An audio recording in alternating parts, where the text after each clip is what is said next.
You know, in the little packet that you sent me along with your book, Outjumped, you made available to me the 10 Commandments for the 21st century. What struck me was the very number one commandment, and that's something that I have said since I basically became a radio talk show host just about 2 years ago now, and I did that for about 14 or 15 months, and that was, I think that deep down in our core, all humans want the same thing, and that is they want the level playing field. They don't want any advantages. They don't want any disadvantages. They want to go to work. They want to come home. They want to interact with other humans, being treated the way that every human should want to be treated, which is basically fairly. I just want to be treated fairly.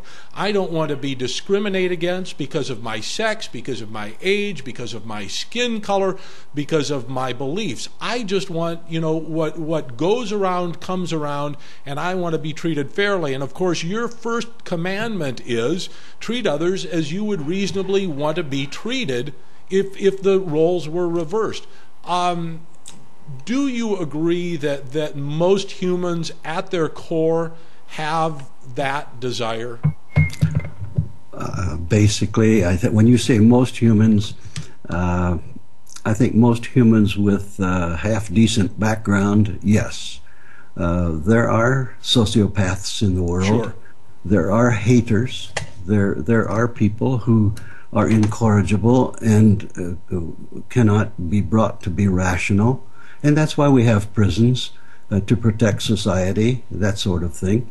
But basically, yes, if a man or woman is allowed to become rational, they generally are pretty good. And I was thinking of that recently. When you meet a person and get to know that person, you may have had some biases or prejudices against him or her, but once you get to know them as an individual, say, hey, we got an awful lot in common, and he's mostly good too. Even though he disagrees with me on various points, we still have more in common than we have in the area of differences.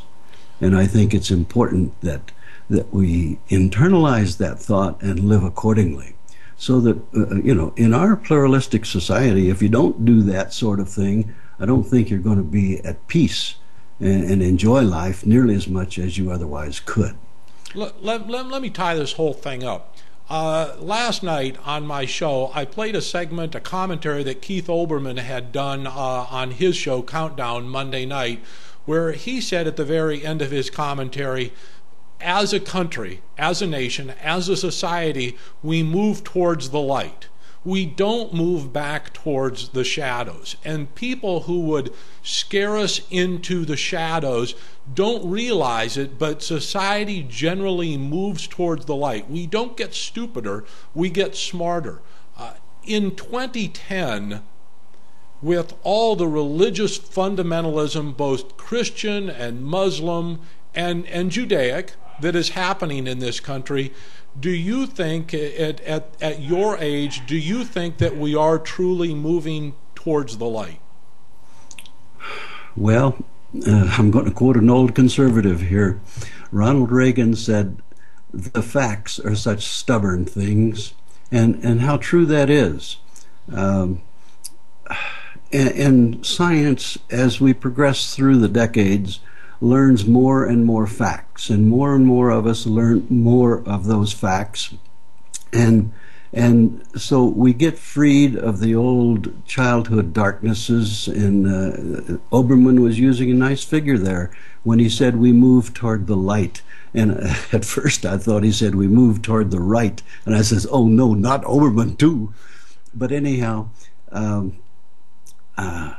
we do, as we move progressively through the decades, as a society, I'm optimistic that we continue more and more to get away from the old pre-rational faith-based days. Now, we had some setback during the last 8 years, sure, based on some what should I say, benighted religious beliefs. Right. But nevertheless, in spite of that sort of crap, if you will, we still make progress as a society. I mean, look at the computers you're using are so much more powerful and so much cheaper than they were when you started with your first computer.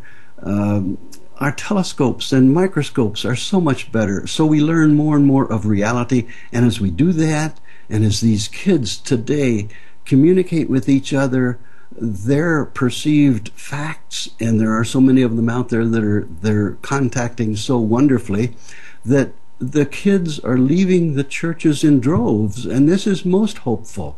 They're leaving superstition behind in droves, and turning away. Statistically, this can be demonstrated that fewer people now follow the religions that they were raised in as kids than was the case when you and I were kids. Well, and it goes back to what I've said for the longest time, and that is, in the end, science trumps religion. You can't put the genie back in the bottle. Nobody in 2010, or at least hopefully very few people, believe that the earth is flat, or that the sun revolves around the earth, or that flies spring out of, rotted meat magically.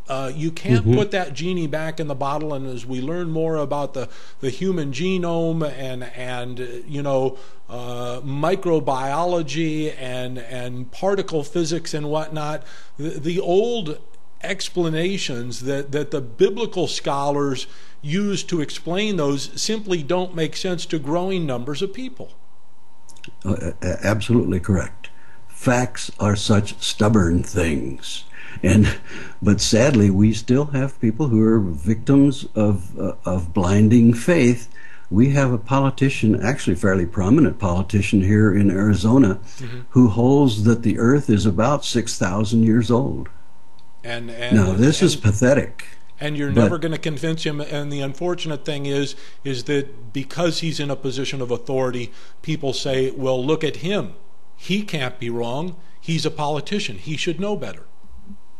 Well, there are all kinds of counter-arguments to that. You can say, look at him. Look at the Pope who screwed up as far as child abuse was concerned. Right. Look at the bishops who overlooked it.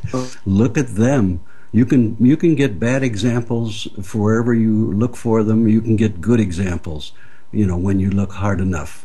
But I think it's very interesting to look at the scientists, for example, the most honorable scientific organization in the world. The membership of AAAS is about 95% atheistic. I mean, these people are looking at the microscopes. They're looking at reality, right. And at its roots, and they're respecting the results of the telescopic revelations also.